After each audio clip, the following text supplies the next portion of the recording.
Well, it's good to be back on the show. The good show, the podcast. Yeah. I'm having a pretty good week. How about you, Bones? I am doing pretty well myself. Thank you for asking, Swain. Birds, how are you doing? Oh, God damn it. We're short one again. Crickets. Great bit, guys. Yes. So I listened to last week's episode and I said like in 3 different occasions, we'll be back to full strength next week. But actually, Birds is traveling for work and this time could not bring anything to record with. He is in crunch time. He has recorded on the road before, but we said, don't worry, we'll hold it down. So hopefully the show does not burn down in Birds' absence, but he will not be with us on tonight's episode and we will miss him dearly. Back to full strength next week? Yeah, you guys could just tell him, I'm going to take a break. I've never just taken a week off from the show. I feel like I should just let you guys do it. Yeah, we'll see. See what happens. Let's see if this podcast just gets off the rails when there's just 2 people for 3 straight weeks. Oh, yeah. But Swain, it's good to have you back. How's the new digs? I don't know how well Andrew will be able to edit it out, but my hardwood floors that are above me from where I set up are a little loud, a little creaky. I feel like it's weird switching recording spaces. Way different vibe. Yeah. So, I mean, like, there's plans to kind of soundproof where I'm at a little bit. Mm-hmm. And, that's in the works. But right now, it's kind of like a pretty raw setup. I destroyed my computer. I don't know what I did.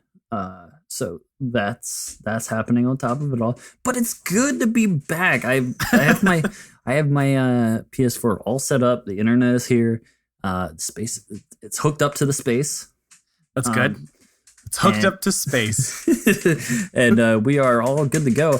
I played a ton of Iron Banner already this week. And I'm raring to talk about it. Just a heads up, Swain, you sound noisier than usual. Like a squeakiness. My dog is like walking around above me. Okay. I don't know. All right. There's a bit here where I'm being trampled from above. Where we talk off mic, but we're still talking. Anyways, it's Crucible Radio, and it's not falling apart without Birds. It's the podcast for all things Destiny PvP, and we are your hosts, Swain and Bones. And boy, it's like I don't even know what to do. Yeah. I mean, we could follow the handy dandy guide we put together to talk about this week. We're so prepared. What's up this week? We've got Iron Banner. We've got Trials was a blast. We talked about that heavily. I wanted to say, I don't think I've mentioned it on this show before because whatever last week was going on, I didn't think of it. But if you didn't know already, I am appearing on the Planet Destiny podcast these days. Cheater! Oh. I'm not cheating on Crucible Radio. Nothing changes about this show. This is my home. But I was asked to come on that show, and it was a huge honor. And we're like the wife. We've got a pretty good cast over there. And Planet Destiny podcast is the mistress. Yeah. Or is it the other way around? Are we the spunk? I don't know. There's a joke. I don't want to there. think about it. There's a joke there. I'm just not going to take it there. We're going next to the jokes. Like we've got a lot of jokes that could happen, but we're just sort of acknowledging that they're there somewhere and not making them. Crucible Radio. Definitely not following through. Yes, but yeah, we've got Fallout plays, friend of the show, and fan favorite, unless that's just not true. But Story Machine, Magwitch, the Black Link, and Babyface Fallout. Either way, it's a fun time, and we had our first episode. 2 will be out when this airs, but either way, go check it out. Should we jump in? Swain, what did you miss the most about Destiny while you had a week of no internet? Oh, man. I mean, I don't want to talk about it too much because we spent 2 weeks talking about PV, and one of them I wasn't even here to talk about it. But the raid, I didn't even get to finish the raid like that whole before I unplugged from the space internet. Mm-hmm. And I watched all these people get this amazing pulse rifle. And I couldn't even there wasn't even a chance at me getting it. And so I missed that. But luckily I was able to get everything together Monday of this past week. And Monday still left a day or a night of trials with Bonesy and it was battle boxes. And I absolutely love that map. The map was so much fun. Yeah, we had a good run. Last exit. And we kind of just like waltzed to our flawless that night. But there's a great clip on Bones' Twitter of my very first game back. What was the map? Was it It was Skyline. Skyline, yeah. On Mars. And I'm just like, all right, time to go. And I like start skating and I immediately fall off the map. like we spawned in, we do that drop in thing. You looking lift cool off the ground and you immediately just like your feet don't touch the ground again. You just skate over and you disappear. I had to put my controller down and just be like, just start laughing. I'm like, oh, yep. It's my first game back, guys. That was I definitely missed the loot. The loot's like the best part about this game. Best part about this game is just like getting cool armor, getting cool weapons, stuff that you haven't used before. Being a part of like the moment when everybody's enjoying the new thing. It's like this Iron Banner has been great because like, you know, you're right there with everyone enjoying like the new loot. You know, the loot table with all the weapons and like every single game, like granting you some sort of weapon or armor piece. I got the Sparrow, the Iron Banner Sparrow from one of my packages. Ooh, yeah, me too. Yeah. And, you know, all sorts of great stuff and looking great.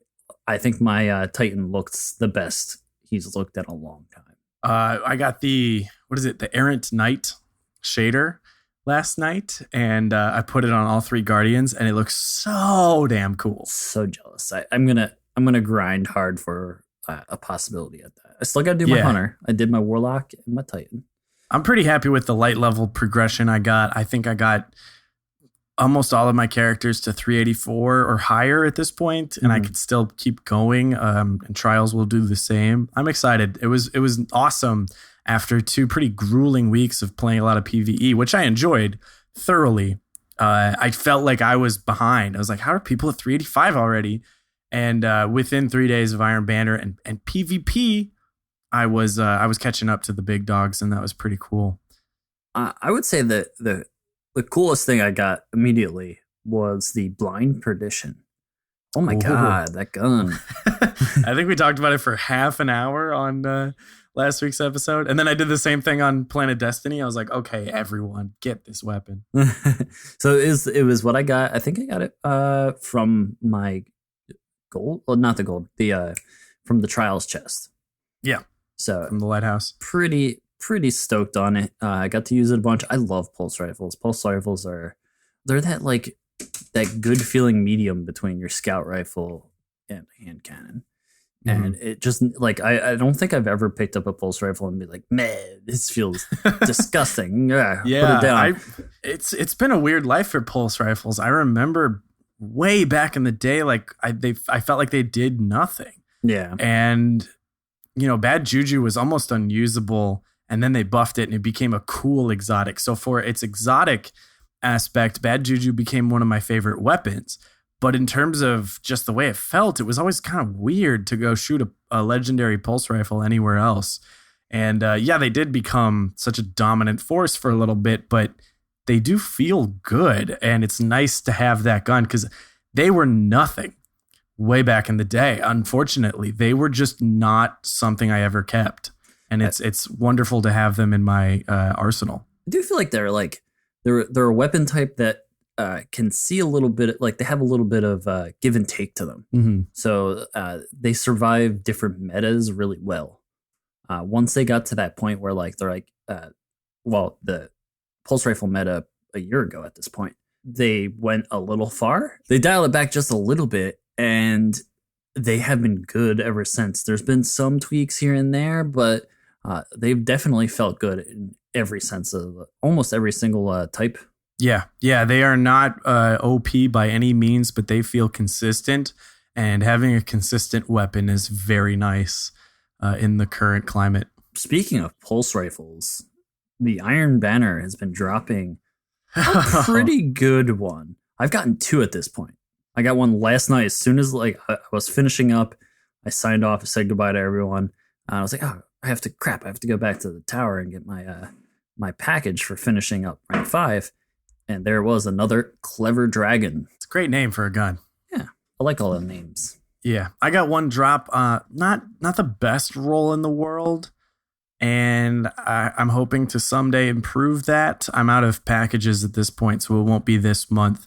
But I can see why it feels good, and it's nice to have a lot of options to compete with the Grasp of Malak, because that archetype feels pretty good, but there was nothing else like it for a very long time. And now we've got that. We've got the Future War Cult pulse rifle, and it's good to have a little bit of variety in archetypes. Same goes for the Iron Banner Scout Rifle, which is the Mida rate of fire archetype, which didn't exist in legendary form for year 2. I remember even asking John about that when we had him on. We could take some credit for that. I feel like because we asked. Remember when we're like, hey, yo, where's this? Where's all the legendary Mida types? Like, what'd you do with them all? And it's interesting. It's a lot of archetypes kind of weirdly disappeared in year 2. You're welcome, everyone.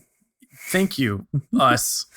But yeah, you got like the mid-impact sniper rifles. Like there was what was the drop, the Crucible drop in House of Wolves? I can't think of the name. It was that like blue sniper, and you know what I'm talking about? Like that was the only weird mid-impact thing. Yeah. Now we've got the new Monarchy one. We've got a few options there. We've got the higher impact legendaries, which used to just be the Spear, but now we've got Devil's Dawn and Event Horizon. We've got legendary scouts. The Vanguard is also a Mida archetype, as well as the Iron Banner. And we used to just have 1/1 Synesthete from year 1. So those kind of disappeared, and it was a little confusing, but now they're back. And now we've got nice variety within single gun types, which is cool. Our amazingly beautiful co-host Birds did bring it up a couple weeks ago that it's tougher as a legendary to have like the Mida archetype. There is definitely nowhere near as much aim assist with outside of Mida. Mida kind of like pulls you, and it has that really good feeling, like the click, click, click, and it'll put those headshots where they need to go. You're definitely fighting to have the aim assist with some of these legendaries. Like there's definitely not as much, but you get that rate of fire that you're used to, and you kind of get in the zone. Depends on the perks. Like you could have a pretty good scout rifle there. Yeah, I found it was interesting. I actually didn't want braced frame on a scout. I got 2 of them and immediately equipped that because it's what's on my not like the others, but it reduces the mag so much to 10, I think. I don't know why scouts have been so reduced in the mag size. It doesn't feel that fair. I don't think it adds anything, or like, oh yeah, because they do this, it should have this. But 10 is so small. Yeah, I mean, on like a scout. It depends on the type, but I could definitely agree that a small mag size is tough, but it's not like it has like the ill will reload. where you can literally going into your inventory and switch weapons faster than you can reload. Yeah, my not like the others has 13 in the mag with brace frame, but also Outlaw, which procs quite often. So the reload speed makes it sort of irrelevant. But if you don't have something like that on this scout, it can feel like, oh, I want to go for that second kill, but I just don't have enough bullets, especially when you need maybe more than the average scout rifle. So it's an interesting balance. I want to write a love letter to Outlaw. It's like one of my favorite perks. I have it on my IS Luna, and like whenever you get that kill and you just like it just does that really nice like flip, and it's like reloaded already, and you're like, yeah, all right, I can get behind this perk every single time. Yeah. In terms of other drops for Iron Banner, the shotgun. I want to see a future where all shotguns are effective, but it's tough to use anything that doesn't meet the range cap and have good impact. And unfortunately, the Proud Spire and the Winter whatever do not. So might just be a more PvE for now. You can kind of look at like this, like not all archetypes are going to be good for all things in PvE. No matter, well, in PvP, no matter how hard they tried, like it's going to be tough. A very good example is another weapon that I got that I wanted to like, Iron Banner drops. The Ash Ravens was so good. I got the Branded Lord last night along with the Clever Dragon. Branded Lord is the fusion rifle from the Iron Banner, and it is the Split Shifter Pro archetype, which is essentially useless. Like, yeah. I feel like it's stuck with accelerated coils, so it's like making it even worse. That middle perk trait on all of the guns is just kind of like abysmal. Like they're like, hey, do you want feather mag or do you want lightweight? All right. I did notice that on all Iron Banner guns, the central column left you with stuff like single point sling or nothing so great, and I think that column keeps these guns from being fantastic, which is a bummer, because the Trials weapons are fantastic. They're I wouldn't say the opposite, but they almost feel exotic. Like, the amount of perks you get, it's like it feels good having something like that in your hands, where you can be like, all right, well, I know I get this, and this from a regular fusion rifle, but why wouldn't I run the fusion rifle from Trials? It comes with all this other stuff. It's not impossible to match a Trials gun from a drop. It might take longer with RNG, but like it's basically like, hey, here's a god roll faster, but these Iron Banner weapons don't really seem to have god rolls, especially not for the archetypes that are very effective in PvP right now. Maybe the Clever Dragon is perhaps the best option and does roll with some pretty good options. But in terms of the auto rifle, I don't know. They're sort of middle of the road. They look very cool, and I enjoy using them.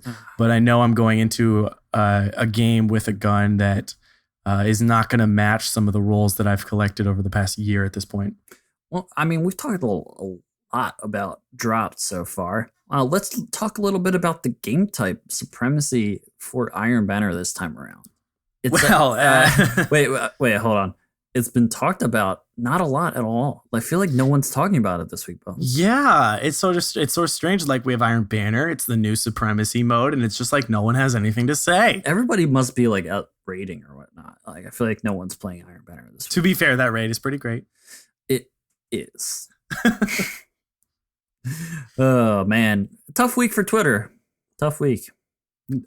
Yeah, not everyone is gonna have that hot take, but hey, so a lot of feedback about supremacy and a lot of talk about shotguns.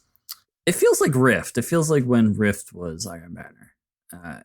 There's always going to be a group of people that really like it and really enjoy a game type, and then there's like people that are like, never shall this grace my screen ever again. I will never spoil my PS4 by turning on Destiny during the week of Iron Banner supremacy. And God help Bungie for wanting to switch it up and showcase the new mode. But look, the fact is, this is a game mode. Yeah. And I'm going to say that really clearly because I feel like a lot of people are just sort of ignoring that fact. This is a game mode. Mm-hmm. And this game mode is a close quarters combat game mode where that is what the objective encourages you to do. So shotguns have been rampant. They are very successful. They attract a large variety of players. But hey, this is Iron Banner supremacy, and you got to get up close. It's like lots of roaming supers, lots of the stuff that caters to being able to close that gap quick. Being fast, got to be fast. Yeah, it does. It's a game mode that requires teamwork, like every other Iron Banner event that has existed in the past 2 years and a month. It's going to be tough on solo players, like it always is in Iron Banner, and no other game mode has been different. But I look at supremacy like the NFL versus rugby. In the NFL, you have options. You can throw Hail Marys. In rugby, it requires a different set of skills. And supremacy requires a different set of skills. And to adapt to that, A lot of people have had to put on their close quarters combat gear. I actually, while I did use the Trials Pulse quite a bit, especially if the maps got a little bigger, if it was floating gardens or something like that, I have been falling in love with this Devil You Know that I got with Reinforced and Luck in the Chamber. And it actually does not meet the range max. It does not stack up to Palindrome in terms of pure range with Rifled Barrel. It reminds me a little bit more of the Byronic Hero, but the Devil You Know is really sticky and really consistent, and it actually matches up with my IS Luna that I have in terms of range. So I've been using that a lot, and that Lucky Bullet is great when I want to just take someone out a little faster because they're getting in my face, and I found a gun like that can really handle stuff up close. And it worked great in Supremacy. I had a really fun time playing this week, and I'm actually enjoying the mode because I like that frantic get in your face gameplay. Yeah, I think something we said, I think we talked about it a couple weeks ago, but because Supremacy is close quarter combat, I think you need to look at it as a chance to learn. We're here on the podcast because we want to learn, we want to get better. We don't need, taking this chance to find something to blame. Take the chance to look where you can improve. If you are getting rushed on all the time by shotgun players, think about your approach. Think about what you're using, what your loadout is. Think about your agility. Think about, maybe trying fusion rifles out. Fusion rifles are a great, counter to a straight shotgun rusher because you just got to be able to anticipate it. Don't get yourself down. Don't throw your controller, get upset. Take the moment and use it to your advantage. There's always a chance to learn and improve, even if it's a tough week for yours for a game mode that you're not normally used to. Yeah, and believe me when I say that the the whole environment is going to change when Iron Banner is over, and you're not quote unquote forced to play Supremacy if you want those drops. People are going to go back to playing a lot of other different types of Crucible. Trials is back. It is awesome. I think I played like a control that was just like, oh, wait, I don't have to pick something up? Oh, yeah, nice. Like, hey, whatever. We're all getting into the new game mode. It happened with Rift back in the day. So don't worry. You got plenty of options. That's why there's private matches. 6-7 options in the directory and private matches. Right. Exactly. A lot of choices. I found myself really liking Blade Dancer in this one. When I played on my Hunter, I liked Stormcaller because that's what I've been maining lately. Not because of the melee, actually, but because of the Storm Grenade. Yeah. Which I've been using a lot. I know a lot of people go Arc Bolt. It's perhaps a better, more accurate way to do damage, but the Storm Grenade was so great for throwing in a hallway or throwing beyond a crest, so I had plenty of room to go pick it up. So I wasn't ever throwing them for kills. I would throw it just to like totally blind someone's angle, say, hey, you can't see through here and you can't run through here. I'm going to go pick up the crest, and I'm out of there by the time the storm clears, to put that slightly poetically. But I thought those grenades were really effective, and I actually switched to I don't even know the name of it, but that one Sunbreaker grenade that sends fire across the floor on last exit. Thermite. The Thermite. I started putting that in hallways and just being like, oh yeah, please walk right through. And I can those tell area you, denials are great. I can tell you that the Thermite wasn't just used by you this week. There was someone else in a match last night that was using it. And I was like, oh wow, well, that's a weird one. I haven't seen that. It actually works really well in the last exit when you're in that like plus sign room, where there's like all that meets in the center where that special ammo is. And someone throws a Thermite grenade and like right behind you, and you got to back up into it. You're like, did I just get killed by a Thermite for the first time? Yep. Yeah. That might have happened to me. I thought the map rotation was nice.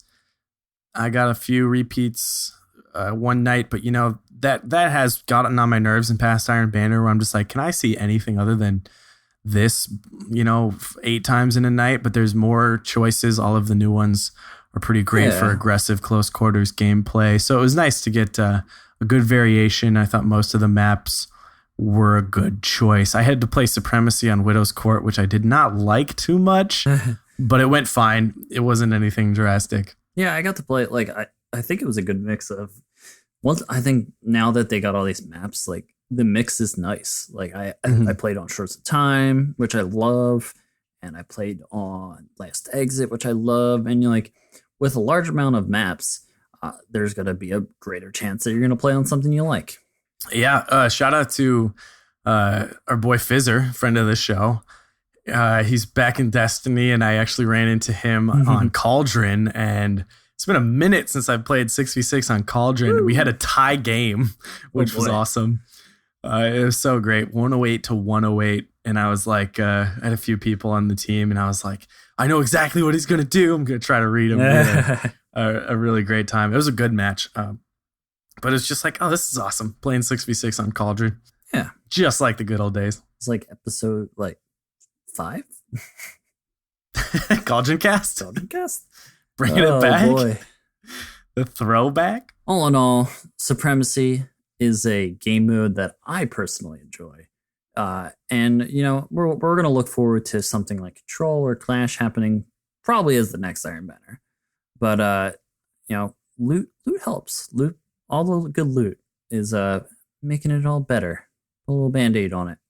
But I'm going to throw it to Bones. We got a little shout out to this week's sponsor. That's right. This week we are sponsored by Mafia 3. Ooh. Yes, this is a new game. It is out now, actually, and I have been seeing my Twitter feed blowing up with some pretty good reviews of this game. Especially the soundtrack, right? Yes. Yeah, the soundtrack is off the hook. Watch the trailer. It sounds great. It takes place in 1968, New Bordeaux, Louisiana. You are fighting through organized crime. It is a great environment. I don't have Birds' Mafia voice. What, you know, we gotta do the Lincoln Clay. I'm not even gonna try, but he does it really well. Pretty good. It was no birds, but pretty good. So this game is out now. The reviews are great. Wonderful world. Incredible location, setting, the soundtrack, the environment, the characters, true to life, true to the experiences of 1968, and you're fighting the mafia at the same time. This is out now, but guess what? You have a chance to win a free copy of Mafia 3 if you go to mafiagame.com/Crucible Radio. You can enter to win. I'm telling you, it's a great break from Destiny. Even I'm burnt out of Supremacy, and I love that freaking game mode.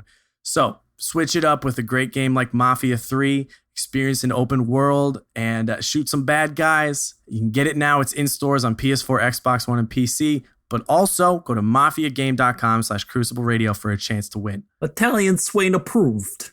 Italian Swain making a return to the show. Well, before we get to a very special guest, returning guest, actually, a guest who loves butts. Don't we all? We do have some info on the next Trials map, and this is obviously coming out on Monday. And I'm assuming by the time I'm listening to my own show that I've gone flawless. But Floating Gardens is the map this week. And like every week in the history of Trials of Osiris, a lot of people have some thoughts on it. Hot take. They've already decided it's the worst map for Trials they've ever played. But I think this is actually a map I might snipe on this weekend, which I'm looking forward to because it's deceptively large and there's a lot of interesting angles. Played some Supremacy on it, but I have played some 3v3s in custom games. You know, of course, just clicking the new maps, and I like it.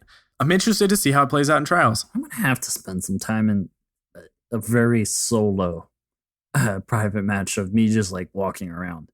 I feel like I haven't gotten my hands on this too much.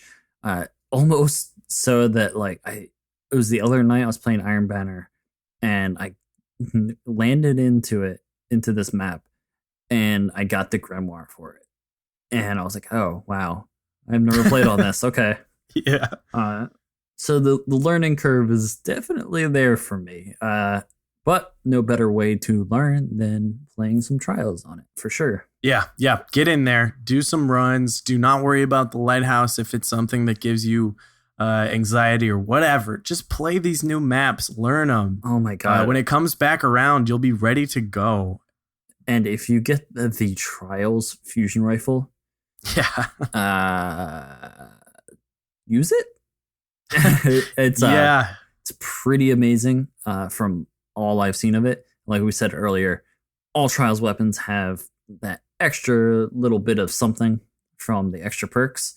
This is essentially the Plan C archetype, which is like my favorite. It's like the best archetype out of fusion rifles.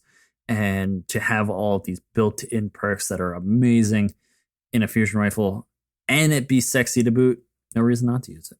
Yeah, the Trials weapons really are rising to the occasion, and the Pulse, the Sniper, the Fusion Rifle, all really great options for everyday PvP that you're going to want to play with a lot. So get out there, put those wins on the ticket, get to 4, get to 6 wins, and get those drops. I'm telling you, they are great. But you know who can really tell us about Trials of Osiris is our guest this week. You want to hear some tunes and talk to our buddy? Yeah, let's talk to Lupo.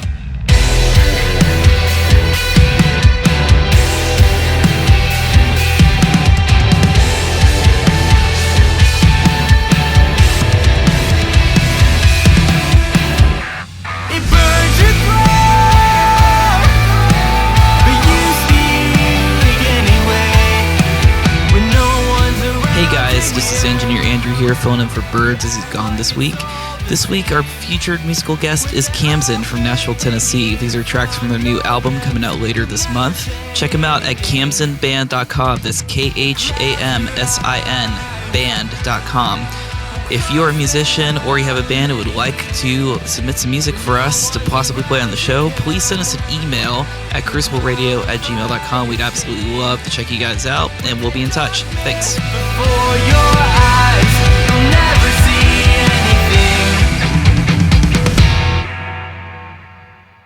anything. Okay, folks, welcome back to the show. It's Crucible Radio. We are here with a very special guest, a returning guest. This is his second appearance. Hang on to your butts. It's Dr. Lupo. Hey guys, what's going on, man? Not much, man. This has been a pretty big roller coaster the last couple of weeks. We finally got Trials back, and thank God, right? Oh man, I missed Makes everything better. I mean, I don't want to say that I'm super dependent on my weekends. If I don't have Trials around, I have nothing to do. But if I don't have Trials around, I have nothing to do. And play like the MLG tournament. That was a ton of fun. We could talk about that, and the Raid and Rise came out, but man, Trials is back. Oh, I went to a club during the month off of Trials, and I don't do clubs. That's how weird things got. You left your house, a different person for a month. Bones, are you okay? Do you need do you need a hug? My roommate's like, what is happening? my fiance got to see me a whole bunch during the week that I didn't have internet. And it was like, it was odd for her. She's like, don't you? Oh, wait, no. All right. We're hanging out now. She's kind of like annoyed. Like, she's like, don't you have video games to play or something? Can you go do that? Hi, Kelly. I know you're listening.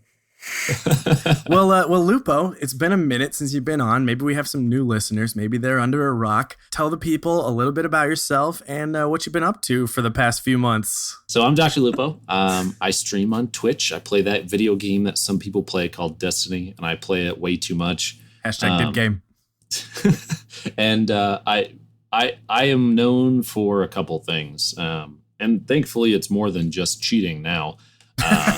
But that's a joke. The times have changed. It's a joke. So I play mouse and keyboard. I have for now. It's been honestly 18 or 19 months within Destiny, but I've been playing shooters for 20 years. I'm 29, so it's been a long time. And I play through a little device called a Zim 4. It's got a couple USB ports on it. You can plug keyboard and mouse into the front, or you can connect to it with Bluetooth, or any number of things. Essentially, if you can get creative and get it connected, you can make it work. In fact, I ended up getting Movie of the Week from Bungie and follow me on this one, listeners, I'm going to go real slow. So on the front of the Zim, there's one of the ports that's supposed to be for a mouse, one's for the keyboard. If you plug into the keyboard port a Belkin USB easy transfer cable and run it into another device that has a USB port on it and Bluetooth, like I stream, I talk to chat through a Surface Pro 4 that sits in front of me, and I plug the USB into that, and then I downloaded some unsigned Wiimote drivers in order to get the motion controls to function. And yeah, people out there are like, Wait, did you just say Wiimote? Yeah, I said Wiimote. And I connected the Wiimote, because it's just Bluetooth, a Wiimote and nunchuck to my tablet, and calibrated it with the new drivers. And actually, in order to get those to work, you have to boot into safe mode and change like a BIOS setting to say, yeah, I totally trust these drivers that no one signed and totally look not official at all. It's fine. And so I connected it that way and calibrated the motion tracking, and then using an application called Sandhawk, I'm able to connect any device that's on the tablet to the Zim through that transfer cable to the console, and I was able to make Destiny work with a Wiimote and nunchuck, and it was really, really difficult. It actually got posted on Reddit to the Destiny the Game subreddit by somebody else, and there was so much flaming about how terrible I was, and I was like, guys, I'm not trying to be good. I'm just trying to do geeky stuff. That's all I wanted to do was geeky stuff. That all sounds like something a cheater would say. Exactly. How dare you have fun? No, it was really cool, and it was crazy. I mean, even anybody out there that's listening is like, this guy's a huge nerd. Yeah, I embrace it, though. Come on, you got to get in on the nerddom. It's tons of fun. I would. Hey, you're listening to a podcast for video Destiny, games, but like exactly. a specific section of Destiny. I mean, you're a try-hard nerd at this point. Exactly. So yeah, like that's the thing that I do is play through the Zim for a majority of the time. Now I can still play controller. In fact, I mentioned that MLG tournament.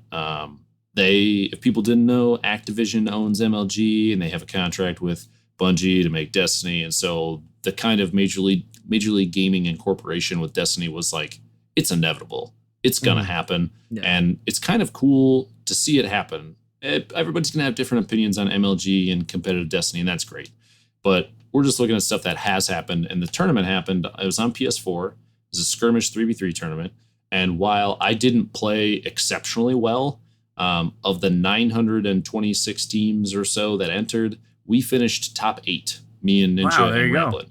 And I was playing on a controller, actually playing on the PlayStation 4 controller, the default one, which I think I've maybe outside of that day put in 5 hours of actual playtime on it. And I played Claw, which I never played before that on a PS4 controller. And I didn't like it on the Xbox. The Xbox controller is bulkier, it's deeper, and the PlayStation controller it's a little thinner. So for smaller hands, it works. Or in my case, for crazy long fingers, you can get to the keys up top. And now, actually, when I pick up the DS4 controller, like my hand goes to it goes to claw grip naturally now because it feels so much better, and I feel really weird. And then Ramblin' laughs at me because he plays that way all the time. So, but it was fun. I don't know how anyone plays Claw. I remember hearing about that when I was younger, not really into the hardcore scene. I'm like, that just sounds stupid. I mean, you guys, that's Gabriel, the king of skating. I mean, that's how he does it. That's how he does it. You watch his gameplay and you're like, oh, I guess, yeah, he's doing something completely different than me, but I can't wrap my head around it. Adapting to that kind of thing to play more competitively is something that I've always wanted to see myself as being able to do, but never could.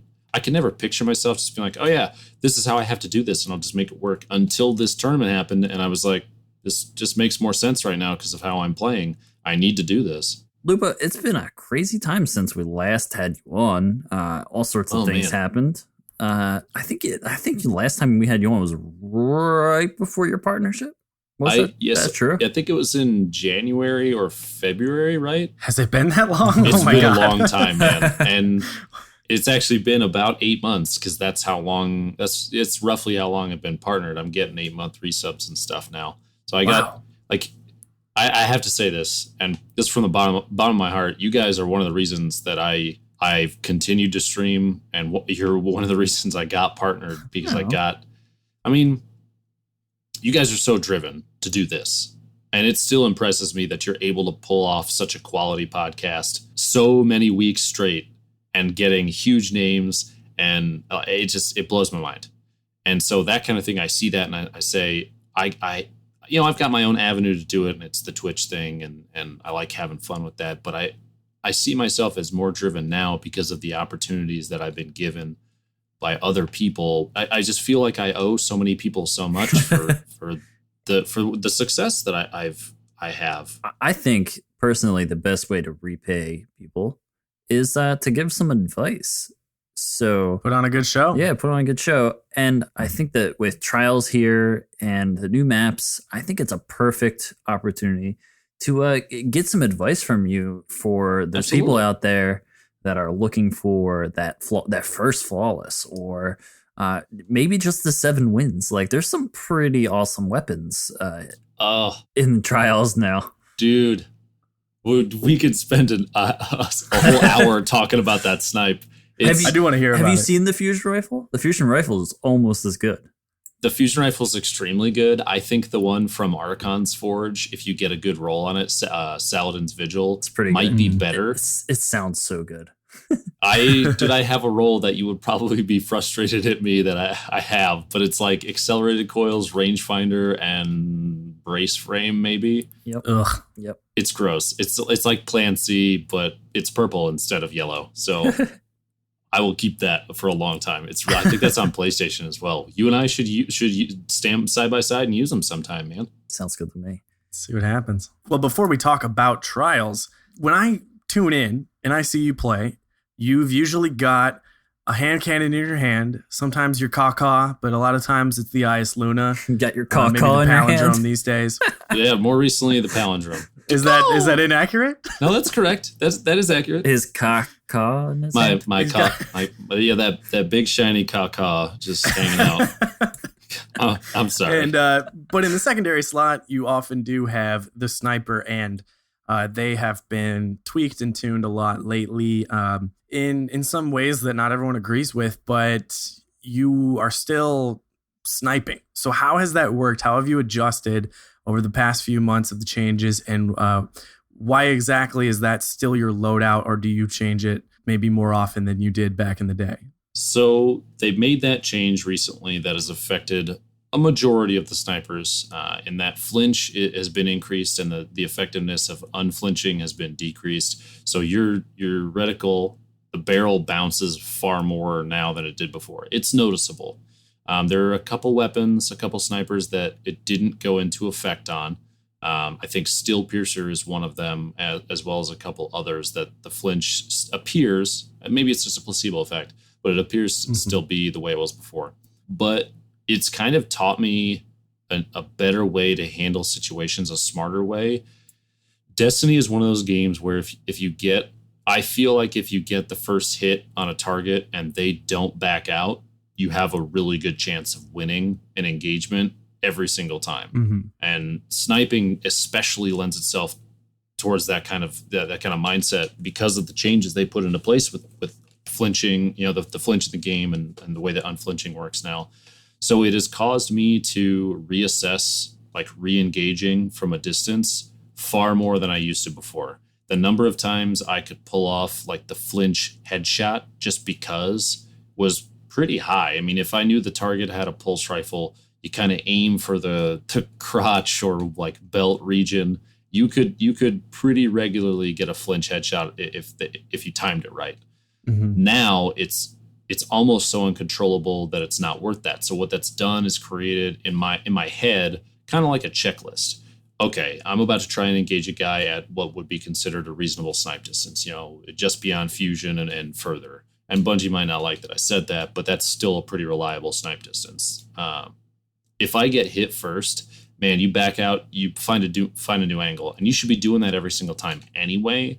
But because of the way things are set up now, you don't really have an option. And I force myself to stop engaging the way that I used to, or re-engaging people the way that I used to from a distance because of that.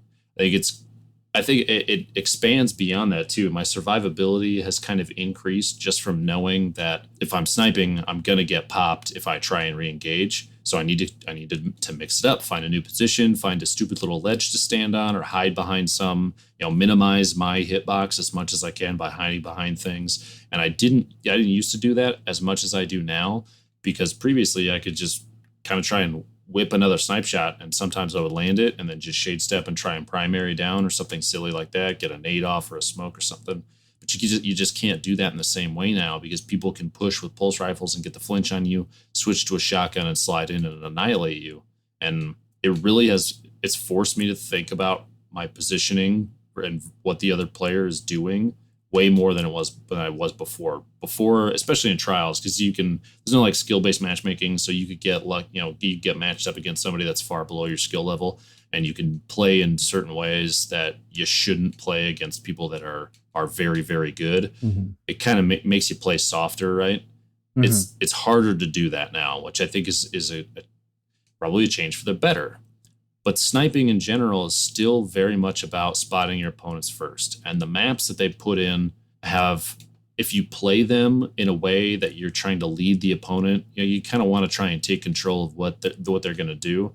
It's mental game. And that's been a thing that's been discussed a lot of times all over the place. But if you can lead them into snipe lanes and out in open fields and stuff like that, snipe is still just as effective as it was before. So long as you're playing from a position of cover or it's advantageous, you could still do it. I think it's just more difficult now.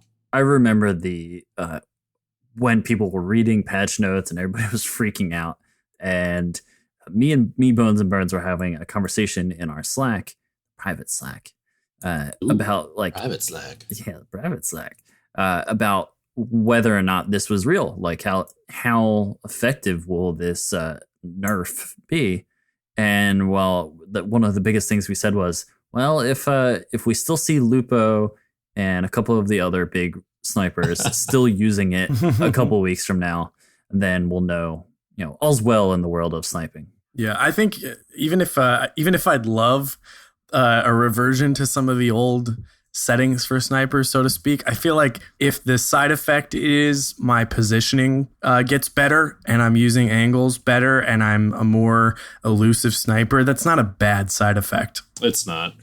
People tend to jump the gun, I think, when they read some of the stuff that they see out there, and I understand why. And even myself, that first week after the patch came out, and if I remember right, I had the longbow out. I was on Black Shield. It was 3v3. I queued for random skirmish, and I was trying to hit somebody. I was outside at rocks, the green box, and they were pushing up top box above the ramp at B flag, and they jumped up top, and they got just a pulse rifle like random shot off of me, and the reticle just flew away. I immediately was like, shit, I have to relearn this. And it's bad in that all that muscle memory you had before and the way that you thought about the way you process situations and that kind of thing, different engagements, that's got to change. But it's good in that it makes you a better player.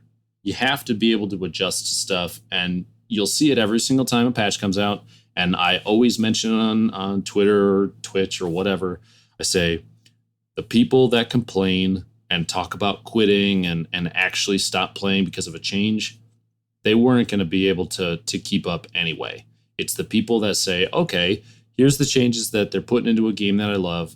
Let's take a look at it, see if I can adapt to it, actually spend some time and put an effort into getting those muscle memory movements back. If they actually do it and try and follow through, those are the good players. And the ones that pull it off, those are the ones to really look out for. War Bulletproof, actually, I saw him shotgun for the first time, like ever. And then he's back on his snipe again, which is very interesting to me because he was so after a Matador, but it's just not his comfort zone.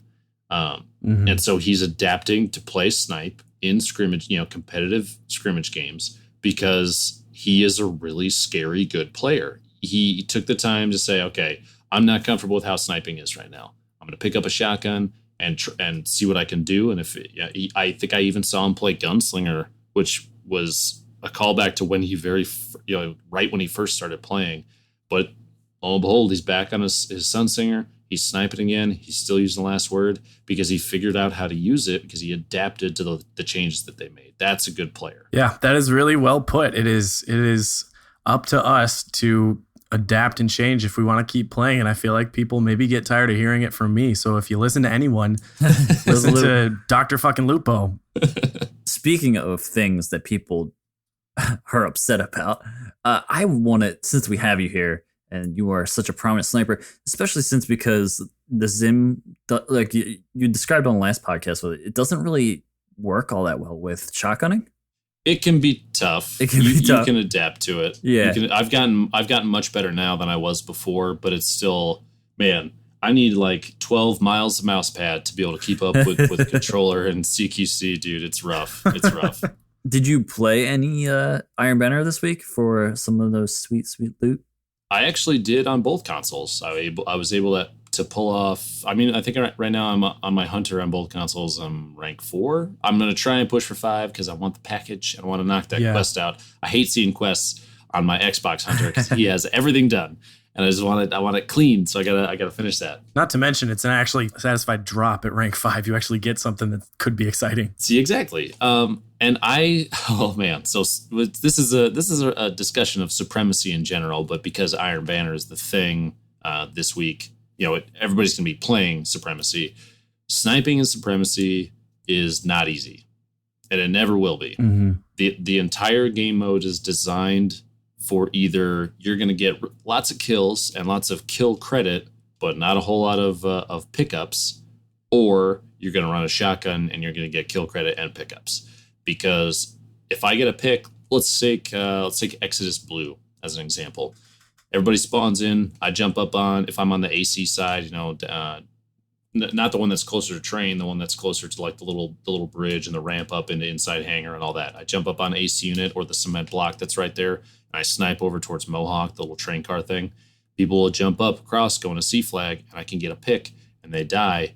And let's say there's just one dude there. I'm not going to get to that before a Titan skates over there and picks it up. So already I'm like, I'm going to be at the bottom of the board probably this time.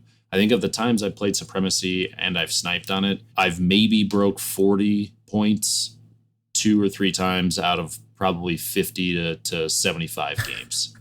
It's rough. And I play a very aggressive sniper. I push a lot, and it's probably stupid. And I die a lot more than I would, I think, if I played more defensively. Mm-hmm. But even playing aggressively with a sniper rifle, I find it extremely difficult to stay higher on the leaderboard than maybe 4th, 5th, or 6th. Now, when you switch to a shotgun, and even though I don't play shotgun very much, I do, and somebody out there is going to say, yo, Dr. Lupo, that's streamer luck. I do have a God Roll Matador on both consoles already, and so I can push in with Matador. I'll switch to Blade just sometimes for fun because, man, knee pads with Matador is ridiculous. But I just annihilate because I can get 30, 40 crests every single time and just blow people away. It's so much different to see that kind of gameplay in there because it forces you to play close. It forces you to be very fast paced because you want the crest, you want to get the points, but you also want to not give up your crest to the other team. There's a lot of times that trades are pretty prevalent in games I've noticed. It's weird. It's changed the way that 6s kind of play because you could very often see people moving as groups in 6s and lots of decent team shouting. Man, Supremacy is like, it's a giant gangbang every time because everybody just wants as many points as they can get, and everybody's running shotguns. There's nades all over the place. It's pretty nuts. You know what? I actually forgot about this in the first half of the show, and Swain and I did talk about Supremacy a little bit. So I'm going to say a thing, and apologies, Lupo, because this is your section, but I can get your thoughts on it too. Oh, that's fine, man. What do you guys think about? This is my one critique of Supremacy, and if anyone stopped listening after the first half and they're like, that fucking shill, he just loves everything, this is an honest critique I have of the mode. I think the extra super energy is maybe too much. I think it extends Supremacy into sort of the chaos modes, like Mayhem Jr. It's a bridge between Mayhem and not. It is. Yeah, and I think toning the supers down back to how it works in standard 6v6, like in Clash and Control, where I can get 3 storms if I'm having a good game, whatever. I think if it was brought back down to that, it would feel a little tighter, a little bit more competitive, and just a tad less crazy. And I think that would alleviate some of the stress people have when they go in and they're just like, this game is nuts. I have no idea what's happening. What's the point? I think that might change it a little bit. It can be a double-edged sword, though. You tune back the supers, and then you're going to see more and more people shotgunning even more than they already are. You're going to you're going to experience shotgunning more. I think you may have less counters to a shotgun if you're if you're not very good with a shotgun or a last word or even a fusion, to counter shotgun pushes and stuff like that. People use their supers and they'll rely on that to kind of to cancel out the supposed BS from the other side, and they can get some crests then. Maybe. And I'm trying to play devil's advocate here. Yeah. Maybe the increased super energy is a decent way to mitigate what they expected as very, very heavy special reliance, right? A lot of people are going to pick up shotguns and run in and try and get kills. You see strikers for days. Shoulder charge, that's a free kill and a crest. You land one, it pops right into your mouth and you Pac-Man that shit. So I don't know. I see what you're saying. I think it can go both ways, and I'm interested to see what Bungie does in the future and if they try and tune that kind of thing to maybe make it a little less super heavy if that's where they think it should go. Yeah. In the meantime, I think because we have the wonderful world of private matches, I can actually go test that if I can find enough people with Memory of Fell Winter. I'm going to see what happens. Like what does Supremacy feel like if there is less supers on the board? And that's not a perfect test, but hey, if we want something, we need to go figure out if that's really what we want. We have the tools to do it now. Exactly. So let's talk about trials. Let's talk about Last Exit. You have had a chance to play Floating Gardens. We have not. I'm really interested in your thoughts on that map. How has Year 3 trials felt so far in the first 2 weeks? So Last Exit, when we went into that the first day, we had a little bit of time to play around with it before that and experience what the map is like. And I had really low expectations for how it was going to play. It felt like the entire game was going to focus around what, we often use the term party room as a call out for where things are always crazy. The room with the pillar in the middle and it's kind of the 4 hallways, that room is a party. On 6s or just skirmish, it's kind of turns into a camp fest. And in trials, it did a little bit, but because of the nature of trials and elimination, and there's no chance for people to come around behind you if you're keeping track of everything. I really liked Last Exit. I played really well on it. I know that some of my friends that I play with, Ramblin' destroyed on that map. There were some guys I saw post their stats for like the weekend. They played like 150 games of trials and had like a 5 KD. And I'm like, holy crap. That's nuts that you can maintain control of that map in that way. But I think it's really well designed because there's so many different ways to approach each area for the most part. And people don't realize that when they really think about the way that the map is built. Down on this in the subway, where there's actual subway cars, there's a number of different little paths in there you can play around in. It feels like every room has more than 2 or 3 ways to enter it to engage from. Even, where the bar is, where the actual subway station room is, you've got from out in mid, where the flag spawns, you've got to the left of the lockers on the outside, you've got the top of the escalators, and you have from party room behind. You have a ton of different angles to approach a room that everybody played in. Even if people camped in there, man, the flag was outside. You're setting yourself up for failure. I think they did a really good job with the map, and I didn't expect it because I never got to play Elim on it before that. All I did was play, either skirmish or Supremacy on that map. Well, is that you look up gangbang on the internet, that map Supremacy is going to show up. And don't really do it, people. Trust me, you're going to be really disappointed. But I'm serious. Gangbang, comma, caw. Damn it, Bones. So I think that map was well built if you knew how to handle it.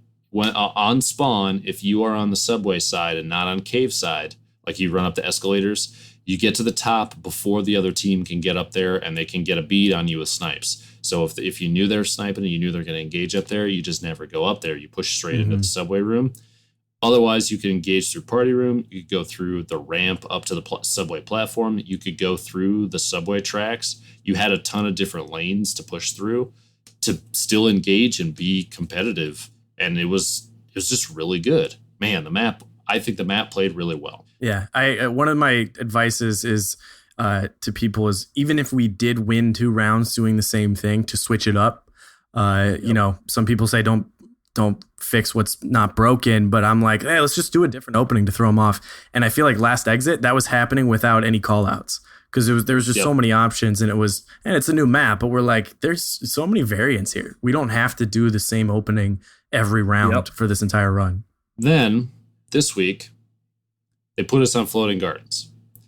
If you played the Swain is already laughing because you could tell from my voice. Oh, he's gonna say some shit, isn't he? Yeah, he's gonna say some shit. So this map in Skirmish and any of the elim that I did get a chance to play it on before trials this weekend ended up being a top mid by the statues gangbang yet again. And I know I'm using the word gangbang a lot, but dude, it gets messy, and you better hand out some wet naps when you're done, because it's bad. I'm okay with the way the map plays. There, you're going to see a lot of people, and almost immediately when we found out what the map was today, chat was like, "Oh, I'm not playing trials today or this weekend. Forget that. I'm not playing that map," because the flag spawns up in the top mid ring. The heavy spawns up in the top mid ring, and there's also a green there, and you can get to the green on the opposite side of bridge very easily. There are very restricted snipe lanes because it has the advantage of being higher elevation.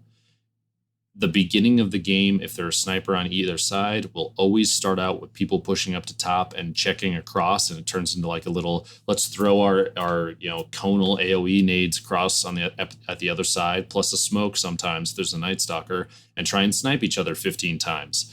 That can get pretty boring. Now, I like challenging snipes a lot because I'm pretty good at sniping. But if you're running a shotgun, you're going to end up getting forced down to bottom a lot, unless you have if you have the Trials Pulse, Blind Perdition, that's got high caliber rounds on it by default, and it's a Hawksaw archetype. You can spam people in the face. Man, if you're laying your shots, a snipe's not going to hit you. Their reticle's going to go all over the damn place. But it's kind of a little too bottlenecked for me. It might be one of the first. The only other map that did this to me mentally was Drifter. I played terribly on Drifter, and this feels like a open, green, leafy version of Drifter in a weird way. Well, it's tough when you have these maps that force you to go in like very few directions. That's like you talked about it with Last Exit. Last Exit has so many options, whereas Floating Gardens feels like it has like 3. Yep. You got 3 options, and those 3 options all lead to terrible stuff. Now, I did discover something interesting actually this evening playing. So you said there's 3 options. You can push up to top. You can go mid, basically towards the bridge area, or you can push around bottom, the big old half circle all the way around on the outside, if you want to play from there. And that still will end up leading towards like a top mid engagement around the flag area. But if you get very lucky and they push bottom or mid as well, everybody out there, keep this in mind. If you didn't already know about this little sneaky spot, oh boy, you need to do this to somebody, and you will get hate mail. And you just send them a message back that says, "Dr. Lupo sent me." But underneath the bridge, there's that wall, and there's that little there's like the little cubby hole you can walk around. On the opposite side of the cubby hole, it's almost like a Nike swoosh. You can shoot through it, dude. You can crouch walk at it and shoot right through it. And I shot some people in the face with snipes for that, and I guarantee you they were like, "This Dr. Lupo, dude, he's wall hacking. He's doing this is cheating." Cheater. And I jumped into your chat just as Ninja made probably the worst joke. Oh, in regards to that. Oh God, yeah, that was bad. We don't have to talk about that. It's not a podcast joke, but it's definitely not. Crucible Radio unrated. Yeah, it was that spot's pretty rough. You'll see people get hit in there and question reality, I think, afterwards. I don't know, man. The map just plays in kind of a choke pointy way that I don't like.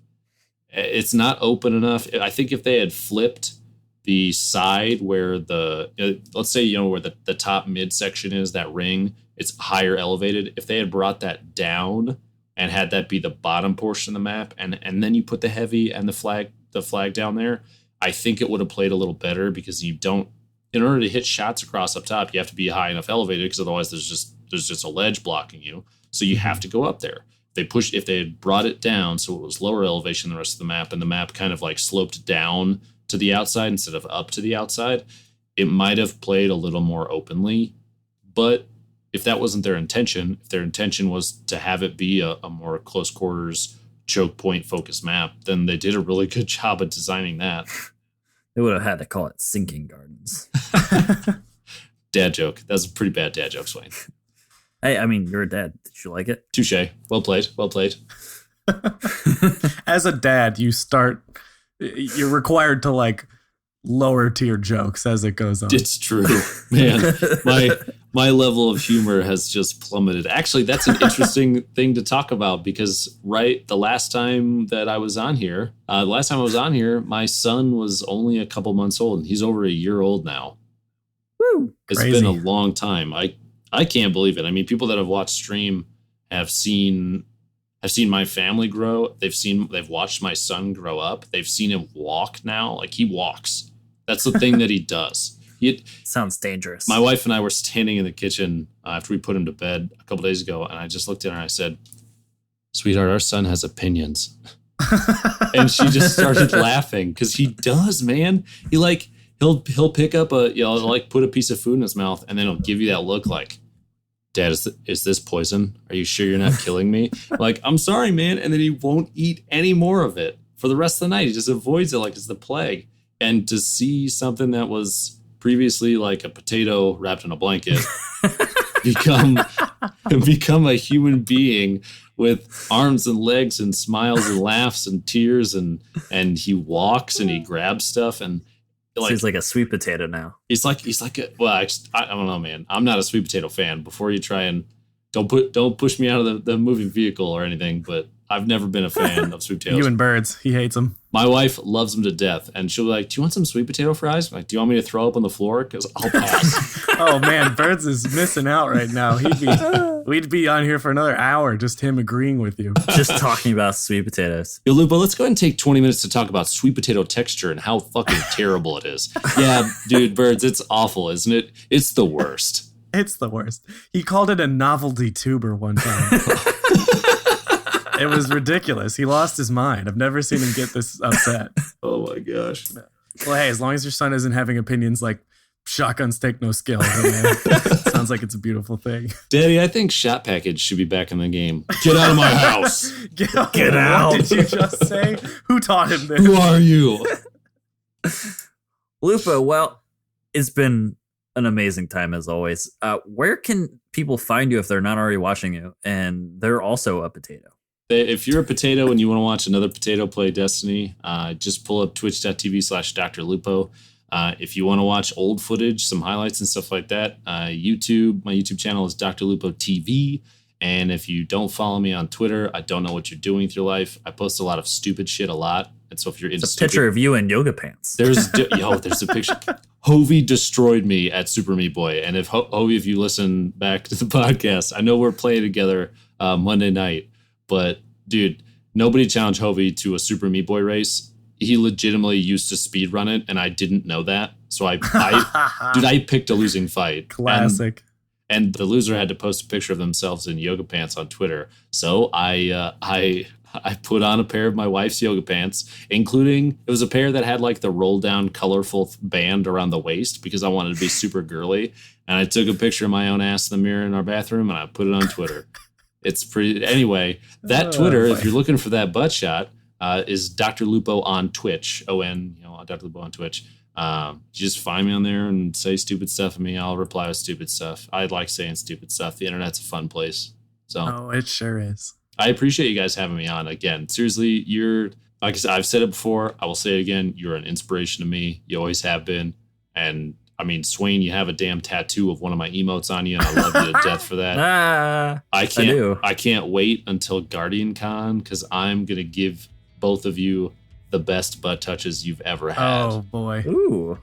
Lupo, I go long enough without seeing Swain in person that I do run into him, and then I see the fucking tattoo on his Dude, leg, it's and I'm just so like, good. God damn it, I forgot you have a Lupo tattoo. Every time.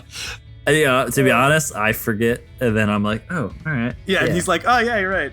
It's crazy, man. It's a very flattering thing that you did. You took something. It's a very tough thing to explain to strangers. Yeah. What's What's that one about? Listen, it's a small boy with a bird mask on his face yelling cacaw. Don't worry about it. Yeah, Swain, it's weird that you have a caw tattooed on your body. I love you guys to death. Thanks again for having me on. Thank you for coming on, Thank man. you, It's Lupo. always a pleasure. It's been great knowing you over the past few months, and we can't wait to see where this keeps going from here. I hope we just keep going up, and I hope we can do it together. Let's do it.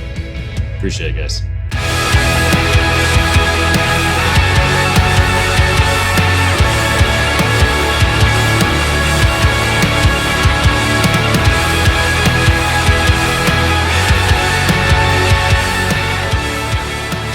All right, wow, that was an awesome interview with Dr. Lupo, as always.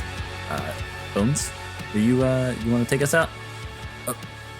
Oh, am I by myself? Well, since I've got the space to stretch out, you can find me on Twitter at Swainstash_CR. Follow us. Follow me there. Screw everybody else. And go to crucibleradio.com. You can listen to old podcasts. You can find the old Lupo podcast there. You can also buy a sweet t-shirt, learn some maps, a little bit of everything. What else? Follow me on Twitch. I'm going to be making my comeback soon, guys. But it's been nice. Love y'all. And hopefully I'm not doing the podcast by myself next week. What will you say for yourself?